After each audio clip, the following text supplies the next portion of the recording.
super sport, wet paint, big feet. I pull up and kill shit, 6 feet. Alright, 6 feet going deep. It's Torius with Kidd Wes, what's happening? Alright, Kidd Wes. Hold on, let me change this real quick.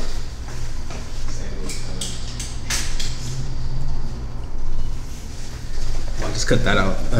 So Kidd Wes, why don't you tell us about what you do? I rap. And I used to produce and songwrite, but I mostly rap. Mm-hmm. How so you're from Miami, Florida, right? You're from down here? Not originally. I originally used to live in Detroit. I came down to Miami and I want to say like 2000, 2005, 2006. And I started dabbling with a lot of people. Dabbling, like smoking weed? No. I mean like messing around, like fucking with people on the music and stuff like that. Oh. Yeah. No, because I see your shirt got weed. Oh, you yeah. got the high. Yeah. What is that? Is that your brand? No. This is actually a friend from LA. They sent this to me. They have a care package. Oh, for real? Have you ever been to LA? Yeah. I actually went to LA like 4 months ago. Oh, really? Yeah, because out there. I just went there with GFX and them. Oh, yeah. Like the other day. Yeah, I went to, did y'all go to the Awesome Shit store? Yeah, we did. Yeah, it's on Melrose. That's the home right there. Shout out Adam 22. Yeah, he's cool. I met him at the Trap Circus too, where apparently we met. Yep, yeah, we did meet there. He don't remember me, man. I never remember anybody. So, like, how was it at Trap Circus? Oh, dude, that was lit. Cause the thing is that the guy that put it together, I believe, Jake. Jake. Wasn't? Yeah, Jake Infamous. Yeah, Jake Infamous. Yeah, I ran into Jake a while back through a friend of ours, and he was telling me like, I'm gonna bring out Cardi B and shit like that. And like, I was expecting to see Cardi B and like a few others I didn't know, but man, that lineup was sick, bro. Nah, yeah, it was a sick ass lineup. Were you performing? No, I didn't perform. I just went out there to show love because I found out about it maybe like 2-3 days ago before it came out. So I was like, Did you network with a lot of people? Like, did you meet a lot of artists? Yeah, actually, I met Warhols. Shout out VCR, I met them too. They're cool people. Wyatt Lucci, I met him. Yeah, I mean that was about it. Because a lot of it was really a blur. Because once it got to like the premiere people, you couldn't really like get in and stuff like that. So security started tripping and shit. Nah, yeah, of course. I tried to get an interview with Wyatt Lucci, and his security was like pushing me off. That's true. It was pretty funny. But yeah, so tell me about like growing up in Miami, growing up in Florida. Okay, so Miami, Florida. All right, so when I came here, I predominantly stayed in Kendall area, and aside from Detroit, like I always tell everybody, like Kendall's like a weird place. It's a good place, but it's a weird place because you have upper class, middle class, lower class, Section 8 that all live with like a mile radius. Yeah, so it's like one good area, then one bad area. Yeah, one good area, like a pattern. Like most places that you go, like New York, Detroit, or even LA, like there's like a boundary, like like all right, this part, this is what this is. You shouldn't be over here, or this part you can hang over here, or whatever. But, yeah. But it's actually cool because like even though people don't really talk about Kendall like that, like or South Florida for that matter, it's a lot of stuff that people miss, and it's not just South Beach. So, do you look up to like Kendall artists like Puya, Fat Nick, and like all like their whole movement? I'm not gonna say look up to. I do admire their work. I definitely do admire their work because I remember when Puya was starting off. Nell's a good friend of mine too. Shout out Nell. A lot of those guys. I met Fat Nick one time. Funny as hell. How'd you meet him? I think it was at the hospital, man. It was at the hospital, yeah. You were in the hospital or he was in the hospital? He was in the hospital. I was there with a friend and I went to go.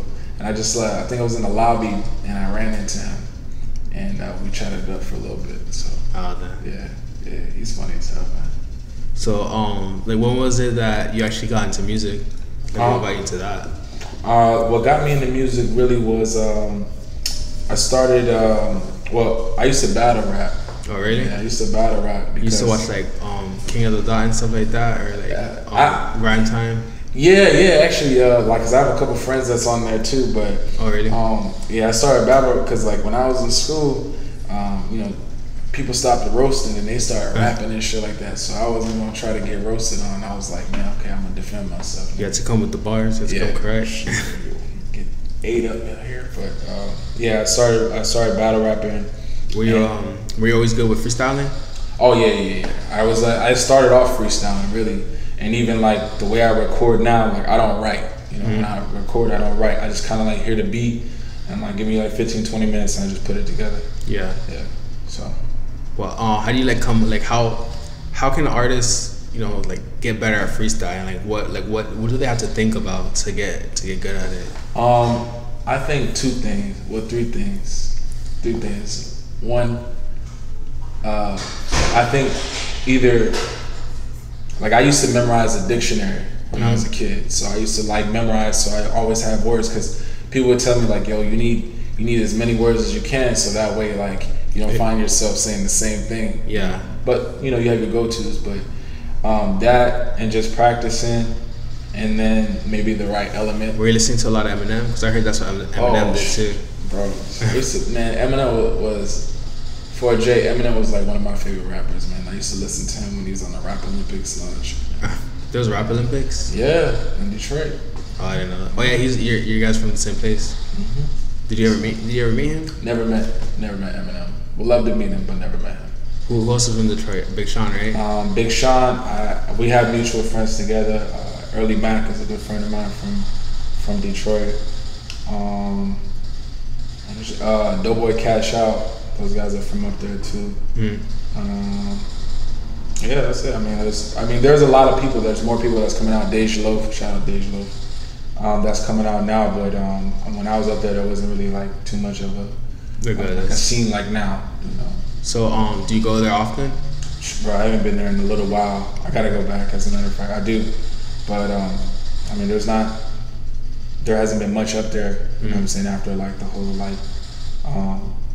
You know, after the GM thing happened. I mean, but from friends that tell me that stuff's starting to pick up now. The what? GM? Yeah, because General like, Motors? Yeah, because a lot of people's families, they used to thrive off of General Motors. Once that shit went down, it was hard for people to find work. So a lot of people that's why the place got so poor. That's why we went in deficit and stuff. So that's why you guys moved on here too? No. Actually, I moved because my father, he graduated from Michigan State, and he wanted to practice immigration law. So, what better place? He asked me if I wanted to come. I think twice. So. There's a lot of immigration out here because this is where like everyone comes to, like the first place. How do you what are your thoughts on living in Miami? Like what what do you think about it? In retrospect to what? Like in general, or like what's your experience like coming out of here? Okay, well, all right. So one thing I think when you come to Miami the first time, I think it's the best time because like, you know, I was never when I first came down here, I had never been to the beach. You know what I mean? I never been to a nightclub like that. You guys have like the Great Lakes, right, or something like that? Yeah. You go to the lakes to swim? Nah, man. I've been fishing in the Great Lakes, but I never went swimming over there. The water don't look like that over here. I was gonna say, so you got all of that. I think like you have all the vices that I feel like that entice people you can get into like right away. And I'm actually glad, you know what I'm saying? I'm actually glad that I was able to come here, being a little young and stuff like that, and be able to pick up on so much. Also, Miami, like it intrigues your hustle, man. Like Detroit people, they got a hustle. Don't get me wrong, they got a hustle. It's like one of the best places to hustle in the world. But here, it's like a different type of hustle. Yeah, this is like the scamming capital, like the world right now, like America. No comment on that. But you know, so I think with two things, like you know, you get to see a lot of things, like exotic things, and then it'll improve your hustle. So those are the things I look at. Yeah, of course. What about music that you're listening to other than Eminem? All right, so just as an insight, everybody who knows me knows this. Like, I listen to so much music. It could be multiple genres, and even just within a genre, I listen to everybody. I don't care if you have a mixtape on the corner or if you were on YouTube. I listen to everything, and because of that, when I started doing like songwriting, I was doing songwriting with Icons for a little bit, and and those guys, they were working with Trick Daddy and stuff. And you know, I will always tell people like, yo, this is gonna be the new wave, yo, watch this. And nobody would believe me. So like a lot of the underground artists, like I've been like looking on, like for instance, like I remember when I heard about Lil Peep. Rest his soul, God rest his. But Lil Peep, I remember I saw one video of him, and I think he's from New York originally, like upstate New York, I think, or something like that. I'm not too sure where he's from. Yeah, I think he's from there. But he had like a video. It was like a clip. It was like the first like before everybody had Goth Gang. It was like, or it was really like a small clip. He didn't even have the pink hair. I think it was just black hair. And I was like, yo, this nigga's gonna blow up. Or I remember when people was telling me about like Denzel Curry. And I remember we did. When I met Space Ghost Perp, I met Curry. And I was like, yo, out of everybody, I was like, yo, I think this guy's gonna pop because I just hear something, you know. So I listen to a lot of everything, you know. So yeah, I was talking to I did an interview with Trina's manager yesterday. Right. She was telling me that some artists that you can tell like they just have that thing to pop. Like she was telling me, she was telling me about like Cardi B, how like if any other girl had Bodak Yellow. Nah. Like they wouldn't really have done what Cardi B did. Exactly. But I also think too, like now, like I mean, there's a right now, especially like social media, I feel like that statement could also be deaded too. Because like there's some songs that I'll be like, man, like how the fuck? And it just blows up. But that's because it's got so much attention on it. You know what I mean? Yeah. What do you think it is that brings attention to like first off, how do you feel about like the new wave? Like, are you like more of a old head, or are you like into like what's going on now? I'm both. You know what I'm saying? Don't get me wrong. Like, as far as the old heads is concerned, like I like that quality music because like there's some soul with it. It makes me feel a certain way. You know what I mean? Just because of me listening to it. With the new wave, I like a lot of the artists, and people be thinking like, oh man, it's not lyrical or it's mumble rap. Man, fuck all that. You know, honestly, like when I listen to the song, if a person has that charisma and I feel it, don't matter to me. I actually like the new artists a lot, and that's why I really fuck with a lot of the new artists because they've created this culture. We've created this culture where it's like, you know, you don't have to go through the big guys anymore. You know, it could be a house party and it's just about the vibe. Like that's what I love about it. So I love a lot of the new guys. Like I said, I listen to everybody. So if you're doing something right, 9 times out of 10 I probably heard you. So what do you feel it is that brings the attention to someone to make someone want to listen to a song? What I think it is it could be a number of things, you know what I'm saying? Like for instance, like chicken tender sub, right? All right. Reason why I heard chicken tender sub I remember is because nigga, I eat chicken tender subs every time I go to Publix, right? Yeah. So I'll go over there and be like, and they're also fire. Yeah, fire.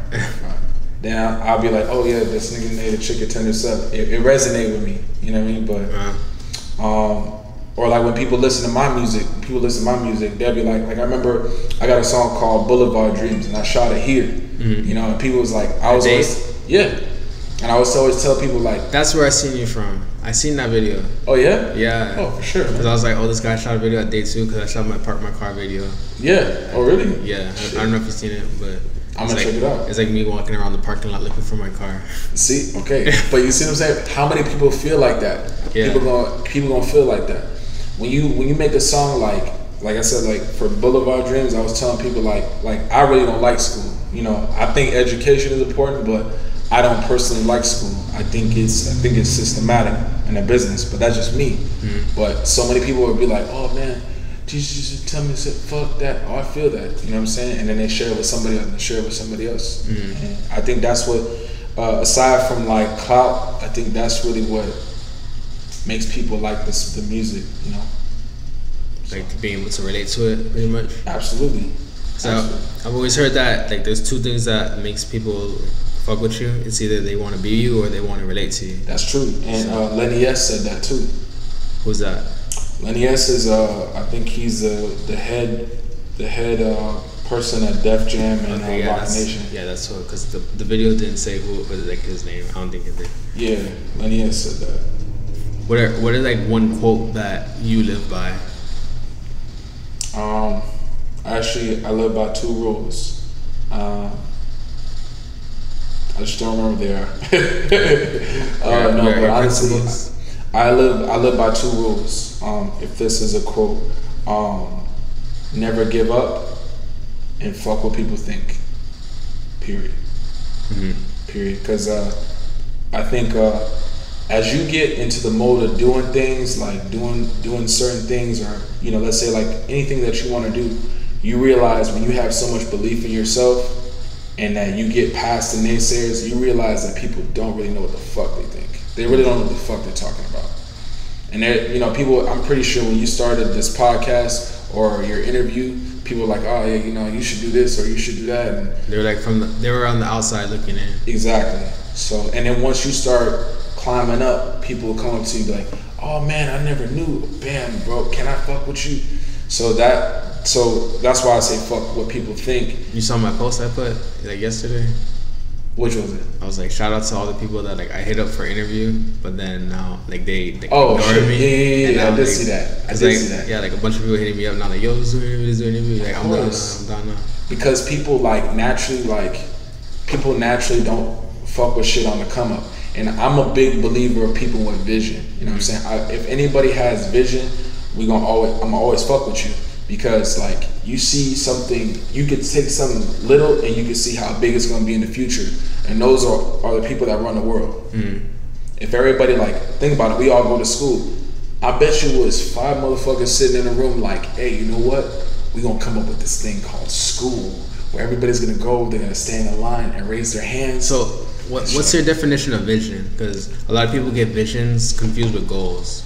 I think vision is seeing something for what it can be rather than what it is. Like when you're doing these interviews, when you started doing that, or when I started doing music, I bet you were probably like, man, like I can go here.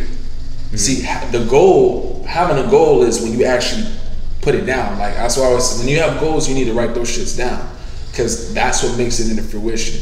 So you can have the thought, like that, like who's somebody that you fuck with, like whether it's an artist or whatever, who's somebody you fuck with? Ski Mask. Okay, Ski Mask. I remember I met Ski Mask maybe about 2 or 3 years ago at it was at a 40-ounce party in Broward, and it was for Rob Banks' birthday. And I remember I didn't know who they were. I just know that they came in with most of the crowd. It was him, Lil Hot Hands, and XX Tentacion.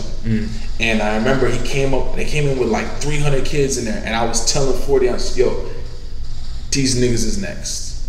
Watch. Because they came in with so many people? They came in with so many people, but it's one thing if you come in with a bunch of friends, but just how the energy of how everybody, even people that were there wanted to learn the song. That's the difference. That's vision. Like I knew where this guy could go. So do you feel like you're a natural A&R? You have that eye or that ear? I don't know. If it came to a time, right now I rap. You know what I'm saying? Right now I rap, so that's what I'm trying to do. But if it came to a point in a time where I needed to do that, I think I would have a knack at it. Because Gucci Mane was doing it while he was rapping. Yeah. Even Rich the Kid. True. I feel that like so many people, I feel like good people get passed off because they have vision and they don't fuck with enough people that have vision for that. So I think if you have that, that's really what's gonna make you go to the top. So who's an artist that you see on the rise right now, mostly from Miami, Florida? All right, I listen to everything, right? So, Icy Narco. Oh really? Yeah, I met him. Said that. I met him at Trap Circus too, and I didn't know much about him, but I remember he was there. I'm trying to remember if I saw him. He was there because I was like, it's the only nigga I ever seen in my life with blue hair. All right, so I remember.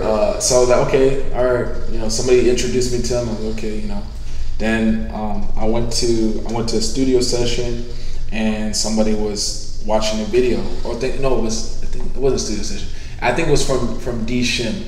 D Shim actually told me, he was like, yo, check out this guy Icy Narco. So then I go out and check his stuff, That's funny because I told him about Ice and Narco. Yeah, because okay, so you see what I'm saying? See how it travels, right? Yeah. You feel what I'm saying? Like that's how it travels, and like same thing happened with like with myself. Like a lot of people, like thanks to GFX Kidd, we did the Made in America video, the Donald Trump video. That was yours. Yeah, I saw that too. Yeah, okay. See, bro, would you believe that I got an email for a cease and desist? For real? Yeah. Why? Because of it was what did they say? Deformation of his character or something like that. Defamation of character. Yeah, something like that. For real? Yeah, for real. Even though there's hella memes about him and Twitter and stuff. Because it was like kidnapping and all this shit. You know what I'm saying? So, but isn't that video still up? Yeah. So like, all right. So what happened with that? All right. So we did the video. All right. So flashback to actually recording this song. All right. I heard this song. Well, a friend of mine came to the studio and I heard there was this other rapper that had like a Donald Trump song. Was it Mike DC? Yeah, I think it was. That shit was trash though. Sorry. I like Mike DC's. There's other work I've heard from Mike DC that I like, but I don't really like that record. But that's just me. Mm-hmm. So I was like, man, and you know, we was watching an interview, and my boy was like, yo, why don't we make a song like this? And I was like, okay, cool, make the beat right there and then. Mm-hmm. So he made the beat, and I heard the song. I was like, oh shit, damn, that's what's up. Let's go and do it. Then a friend of mine was like, yo, you know, you should shoot a video to this. And I was looking for videographers, and everybody was out of town. Then I hit up GFX Kidd. But a week ago, we played basketball. So I was like, yo, can we do this? He's like, all right, I have this idea. Bam, bam, bam. And like, so he thought of the Donald Trump? No, I had the idea already, but he brought it to life. It's funny because during that time, that was when Donald Trump was running for election, and that's when I had met him in my Photoshop class, and we're doing like hella Donald Trump shit, like Donald Trump versus Bernie Sanders. Like we're making hella like shit like that. So we're like, that's funny how that happened. See, so GFX Kidd, he brought it to life, you know, and I'll be honest, it was one of the most fun videos I ever did in my life. It looked fun. I saw it behind the scenes. Hell yeah. And we shot it and we put it out, and I didn't get too much lack back for the Hillary thing, you know what I'm saying? Yeah. Nobody said anything about Hillary, but I like it because it's different. Like I see most rappers, they just shoot a video in front of their house with all their boys and guns and stuff. True. So, I mean, at the same time too, like we also have to understand, like, you know, it takes, if it wasn't for GFX Kidd or if it was something, things like that take a lot of time.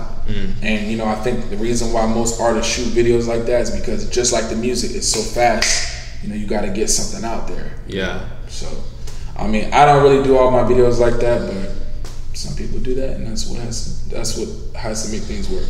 Yeah. Sometimes it blows up like that. Saw Baby, that Pull Up With a Stick song. Yeah. He did that, and I didn't think it was something that crazy, but like it blew up. So I was like, whatever. Bro, look, let me tell you. All right, Saw Baby. I was like, man, like, all right, that video wasn't really what caught me. I think it was somebody doing like a dance video, and I was like, what the fuck is this? Pull Up With a Stick.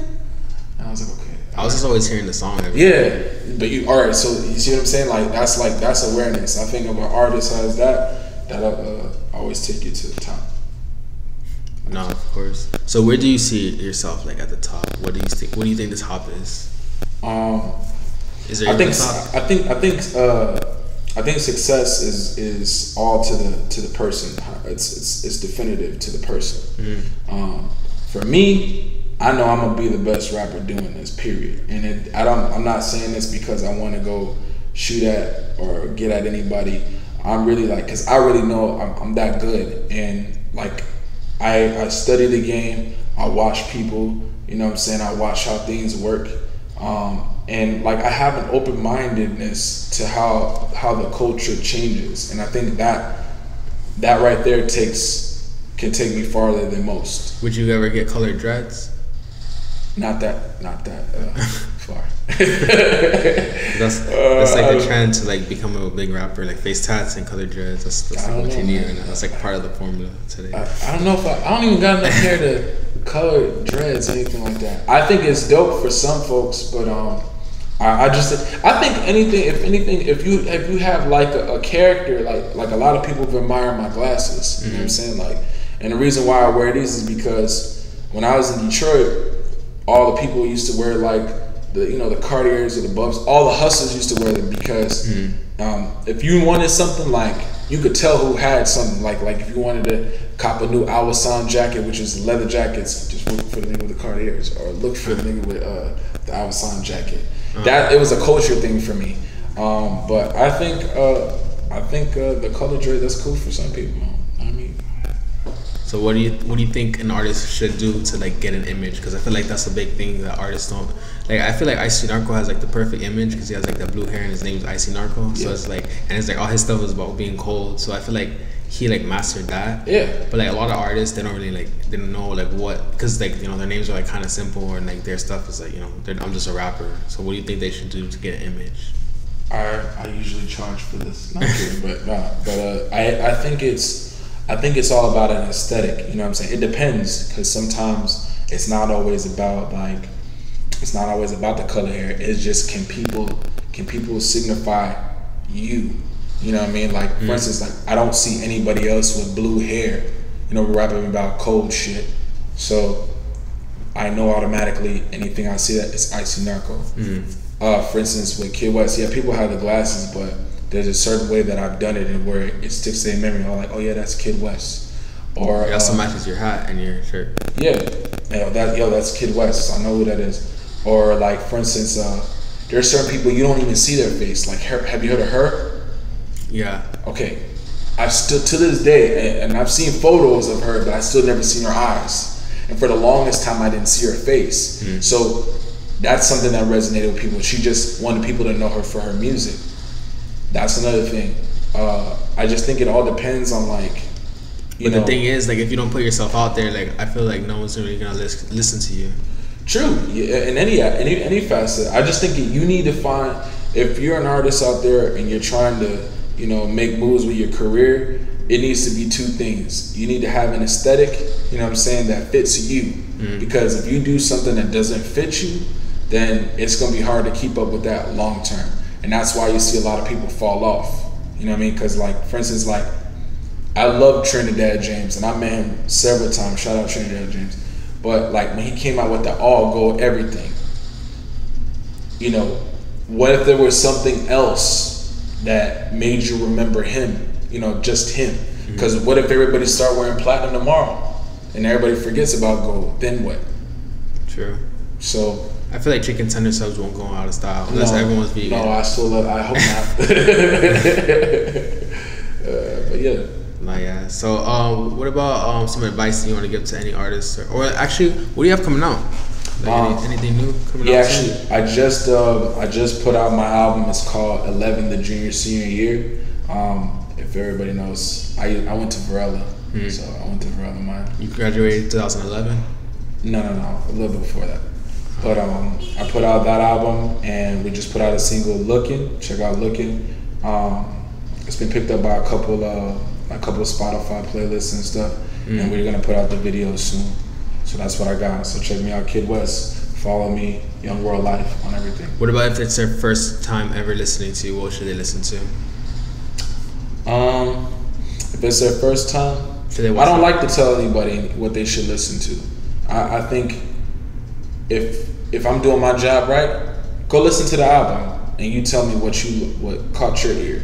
Because if I tell you like this and you don't like it, I just turned you off, right? Yeah. So, well, I meant what's a good introductory to Kidd Wes?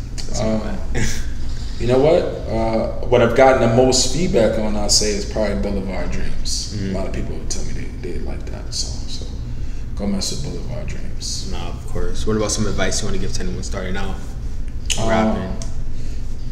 One, never give up, and two, like, don't be in a comfort zone. Like most people who don't really know my story, like, I am a firm believer in taking chances and taking risks. You have to. It's just the way it is. I've been in New York. I went to New York by myself. The first time, I had no connects out there. I went out there by myself. I went to LA by myself the first time, no connects, and I made connections with people. I went to Texas by myself. I went to Atlanta by myself. No connections, no nothing, and I connected with people. So I think the best thing you have to do is anything you know, like, everybody knows what's gonna make a change for them. You know, like, oh, you know in the back of your head, yo, I gotta do this to make this happen. do that and don't shortchange yourself, and everything will work out. And don't give up. Alright, for sure. What about shout outs? Who you want to shout out? Yeah, I want to shout out Nick Torius for the chicken tender sub. Nah, but for real, I really want to shout out my team Young World Life. Want to shout out the PRCVC, my manager. Want to shout out Jovi. Want to shout out Mind Labs, my engineer. Shout out my publicist, Serge. Thank you for everything. And my whole team Young World Life, my friends that fuck with me, all that shit. Oh yeah, 2 other people I want to shout out. Shout out to Nell and 12 Lane. My niggas right there. For sure. And where can they find you at? Find me on SoundCloud, Young World Life. Instagram, Young World Life. Twitter, Young World Life 1, because they wouldn't give it to me. And yeah, pretty much Young World Life. For sure. So it's been 6 feet with Kidd Wes of Young World Life. Okay.